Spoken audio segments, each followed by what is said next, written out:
خون پینے والے درندوں کی تاریخ اتنی ہی پرانی ہے جتنی کہ انسانی تہذیب، لیکن اس وقت ان کی شکل و صورت آج کے ویمپائرز کی طرح نہ تھی اور نہ ہی انہیں ویمپائر کے نام سے جانا جاتا تھا، بلکہ وہ مختلف ادوار میں ناموں اور شکلوں سے جانے جاتے رہے ہیں۔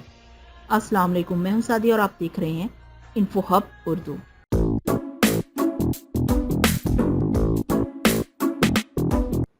تاریخ میں بہت سے ایسے ظالم لوگ گزرے ہیں جو لوگوں کو مار کر ان کا خون پیتے تھے، جیسا کہ ایلزبتھ پیتری جو ہمیشہ جوان رہنے کے لیے لوگوں کا خون پیا کرتی تھی، یا پھر رومانیہ کا حکمران ولیڈ دا ڈریکولا۔ لیکن جن ویمپائر کی کہانیاں جو آج ہم پڑھتے ہیں یا موویز میں دیکھتے ہیں کیسے مشہور ہوئی، ان کے بارے میں آج ہم اس ویڈیو میں جانیں گے۔ امریکہ میں ایک جگہ ہے جس کا نام ہے نیو انگلینڈ۔ یہ جگہ جنگلات اور پہاڑوں سے گری ہوئی ہے۔ تقریباً 200 سال پہلے 1790 میں یورپ کے کئی علاقوں سے لوگوں کی بڑی تعداد نیو انگلینڈ میں آ کر رہنا شروع ہو گئی۔ شروع میں یورپین لوگوں کو یہاں کے مقامی لوگوں سے خطرہ محسوس ہوتا تھا کہ شاید وہ ان کی یہاں موجودگی پسند نہ کریں، لیکن ان کے ساتھ ایک اور بھی مسئلہ تھا۔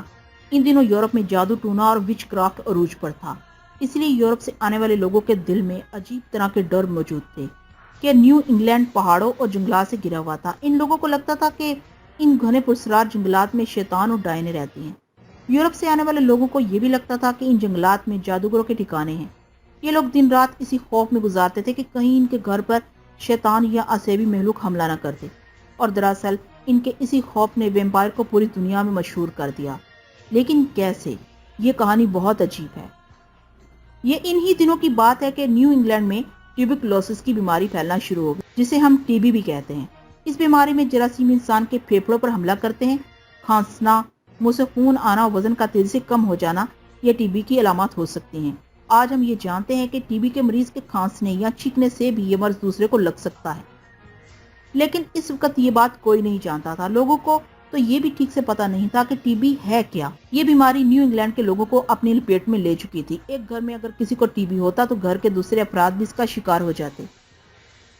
اب ہوتا کچھ یوں تھا کہ اگر کسی گھر میں کوئی ایک فرد بھی ٹی بی کا شکار ہو جاتا اور گھر والے اسے دفنا آتے تو کچھ دنوں کے بعد اسی گھر کا کوئی دوسرا فرد بیمار ہو جاتا تھا، کیونکہ ٹی بی ایک انسان سے دوسرے انسان میں پھیل سکتی ہے۔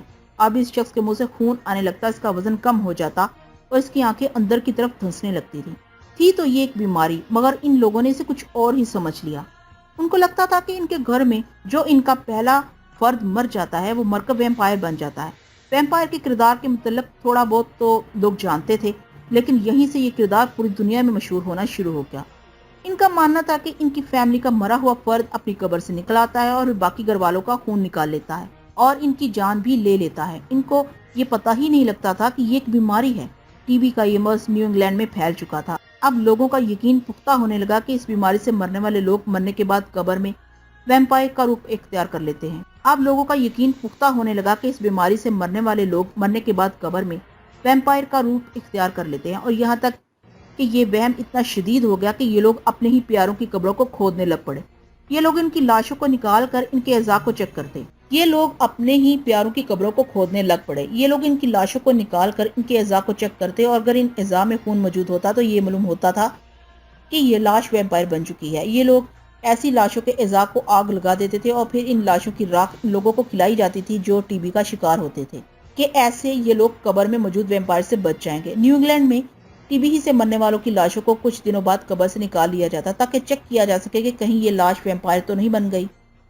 یہ لوگ شدید خوف میں مبتلا ہو چکے تھے۔ ان کو لگتا تھا کہ رات کے وقت ویمپائر اپنی قبروں سے نکلتے ہیں اور ان کا خون پینے ان کے گھر پہنچ جاتے ہیں، اور حیرت انگیز طور پر یہ سلسلہ اگلے 100 سال تک چلتا رہا، اور اسی وجہ سے ویمپائر کے قصے امریکہ سے یورپ تک پھیل گئے۔ وہی کردار جس پر کئی فلمیں بن چکی ہیں اور کئی کہانیاں لکھی جا چکی ہیں۔ ایک ایسا مفعول الفطرت کردار جس کے دانت نوکیلے ہوتے ہیں اور یہ لوگوں کا خون پیتا ہے۔ 1882 میں ایک جرمن ڈاکٹر رابرٹ کوش نے ثابت کیا کہ ٹی بی ایک مرض ہے جو ٹی بی کے مریض کے کھانسنے اور چھینکنے سے کسی دوسرے انسان کو لگ سکتا ہے۔ یہ بات لوگوں کو پتہ چلنا شروع ہوئی تو آہستہ آہستہ مردوں کو قبر سے نکالنے کی جاہلانہ رسم بھی ختم ہو گئی۔ لیکن ویمپائر کے قصے کہانیاں ختم نہیں ہوئے جو اب پوری دنیا میں پھیل چکے ہیں۔ اس کو نیو انگلینڈ ویمپائر پینک کہتے ہیں۔ ایک ایسا واقعہ جس نے ویمپائر کے کردار کو پوری دنیا میں مشہور کر دیا۔ تو ناظرین، مجھے امید ہے کہ یہ ویڈیو بھی پچھلی ویڈیوز کی طرح آپ کو پسند آئی ہوگی۔ پسند آئی ہے تو اس کو لائک کیجیے گا، ویڈیو کو شیئر کیجیے گا، چینل کو سبسکرائب کیجیے گا اور بیل کے آئیکن کو دبانا ہرگز مت بھولیے گا۔ نیکسٹ کسی اچھی سی ویڈیو تک کے لیے اجازت دیجیے. اللہ حافظ.